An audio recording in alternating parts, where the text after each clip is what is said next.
you had a black roommate for 6 years. Yeah, Terrell.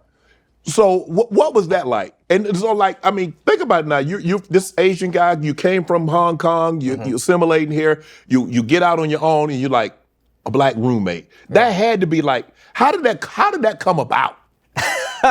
I think it's just comedy. It doesn't matter what your race is. If you're funny, you're funny. If you came up together, do open mics together, you're just two comedians. Right. And I think, you know, inside the comedy club, you see the most diverse, beautiful friendships. Yes. You know? And Terrell, he's from Detroit. He's 10 years older than me. And okay. We grew up not so similar, but at the same time, we're both pursuing the same thing. We're just worrying about how to get stage time or how to get girls, so like stuff like that. And it was fun, man. I actually just went on the road with him. Right. And when I go on the road, I would say half of my openers are black. Really? You know, funny is funny, man. Right. You know, and also I find black people and Asian people do have a lot in common. You know, when we talk about the respect for elders. Yes. And also there's a general sense of not fitting in sometimes in America. And I think that's important. That's why I think black people gravitated towards kung fu movies. Asian people gravitate towards rap music because there is like a rebellious outsider point of view almost, that this America is white America and we're the outsiders looking in, trying to fit in, get a piece of this. And I think there's actually a lot of similarities. What is the one thing that living with a black guy for 6 years? What did he teach you that you probably didn't know or you would not have known about black culture? And what do you think you taught him that he probably would have never guessed or understood about Asian culture? Wow, that's a great question, Unc. Because I think the thing is, Jimmy, is like when you don't grow up around someone, you don't, because from the outside, you look, okay, this is how they are. And then you get in their presence and you're around this person every single day. You learn something that there ain't nothing like that. Yep, they like that. Oh man, I can't believe. And it's like, because like I said, I grew up in a small town and there were not I didn't have any Asian. Like I said, I had one in kindergarten and that was it. But after that, I didn't really have a whole lot. I went to an HBCU. There were not a whole lot of Asians in my hometown and there were not a whole lot of Hispanics. And so it was either black or white. Yeah. And so that was what I assimilated with. And then, you know, you hear these and you try to like figure out, okay, when you get out on your own, you get to choose your friends. Like, okay, what's this person like? What are they like? What's their culture like? What do they like to do? Or how similar or how different are we? Man. Because you said something very interesting. You said, you know what? Blacks and Asians have a lot more in common because the respect that they have for the elder. Yeah. Respect is a big thing in the black community too. I would say, I just went to my buddy Derek's wedding in Texarkana. And it was like one of the most fun weddings because there was no stress. All the family just came through and there was like just catering and everybody just danced the night away, you know, and it's very chill, but it's at the same time very family oriented. And I think that there's a lot of similarities in that, the family orientation of it. Man, I don't even know what I'm talking about here. Just cut this out. Man, but this is such a good question. I need to find an answer for this. What is something I learned? Well, you'll put that in your next special. Yeah. What is something? I would say maybe it's this. Like in the beginning of the show, we talked about, you know, Terrell wasn't very good with money, you know, and you're saying tomorrow's not promised. Right. Growing up, I don't think I have that mentality because there's safety in Hong Kong. Yes. You know, you don't ever think about, oh, I might not make it, you know? But I think for someone like Terrell who grew up not in the best neighborhood in Detroit, tomorrow is not promised. Right.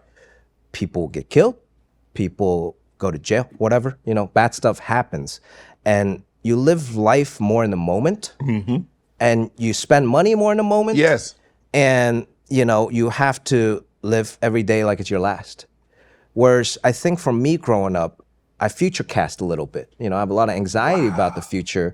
I plan ahead a lot more because I I never think that I'm not going to be around in 10 years, you know? So maybe he teaches me to live in the moment a little more, and I teach him, you know, maybe to project and think more about the future. Maybe save some money. Yeah. Because I think the thing is that when you look at it, you're like, if I knew I was going to live so long, I'd have took better care of myself and I saved a little more. Yeah. But because I didn't think I was going to live as long as I did. So growing up, you really didn't think you're going to live past whatever. Well, I think that, because longevity wasn't something, you know, my dad died at 39. My grandfather, I've only had one uncle on my mom's side reach the age of 70. I had an aunt die at 47. My dad brothers died in their late 40s, early 50s. So seeing death around me, I mean, I've outlived my grandfather. I've outlived, you know, two of my uncles. I outlived my dad and two of his brothers. I've outlived them, and I'm 58. Oh, wow. So, you know, you don't think about it, but as you get older, Jimmy, and you start to have kids, you start to we were able, I think the thing that helped me is that I played a professional sport and I'd say did good with my money, and I was able to have health insurance. Because back then, your family wouldn't burn you. So if they had an illness, they just died because they didn't want to put you in debt.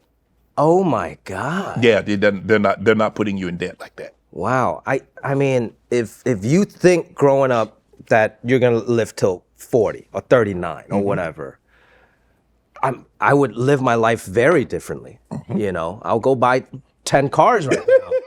And I wouldn't be able to pay my mortgage. Like, I get it, but you know, I think there is a happy middle ground. Yes. You know, of living every day like your last, but also that doesn't mean you have to, you know, not think about the future. You mentioned that your friend in Detroit had to worry about a lot of different things. He had to worry about crime, and there were situations. Was crime ever a problem in China or Hong Kong? Not at all. It's so safe. You can walk down. You can be a woman walking down a dark alley at night. You're totally fine. Yeah. Because they don't play over there. You do something over there, something bad. Well, yeah, but also it's just a culture thing. You know, people don't really commit crimes, you know, because I don't know what that is. Maybe it's school teaching, family staying together. I have no idea. But it's generally incredibly safe. Right. Yeah. How are your parents as far as love? I mean, did they hug you? Did they say, Jimmy, we love you? Did they, I mean, so that's not an Asian? Not at all. Yeah, we never say I love you. There's no physical touch necessarily. Really? I never seen my parents kiss each other. Yeah. Really? Yeah, because I think that's not, you know, with the love language. Yes. I just don't think that's how they express. Right. But they're always there for each other. Like now they're in their 70s, they might argue. Yeah. But my mom's always there to pick up my dad, you know, from the airport. They're always there for each other when they need something. They cook for each other every night. So I think it's more like an act of service type culture. Okay. And I find that difficult too, you know, in my dating life when people, the I love you part, it's very hard for me to say. Not that I don't love anyone. It's just, I have trouble saying that, you know. I would rather make a meal for you. That's how I show my love. Or like I would rather, you know, give you a ride or like help you out with something, help you build a piece of furniture. I don't know, you know. So yeah, that part is very different. How people show their love and affection in Asia and here. It's funny that you say that. Now that you mention it, I don't think I've ever seen my grandparents kiss. Oh. I mean, the love is that you got food on your table. You got clothes on your back. You got a roof over your head. That's I love you. That's it. Yeah. That's love. Yeah. I'm taking care of you. Yeah. Not to say that I love you or not to give you a hug or anything like that. And because like you said, I knew my grandparents loved me. I had food. I knew I had the best that they could afford to give me. Yeah. But this, I love you, and come here and give your grandpa a hug. Agree. That ain't how I was raised. And it's like old school also. It's a generational thing. Want to join Club Shay Shay? Become an official member by hitting that subscribe button, where you never know who's going to be joining us for drinks and conversation. Don't be late to the party because you know we like to do something before two something.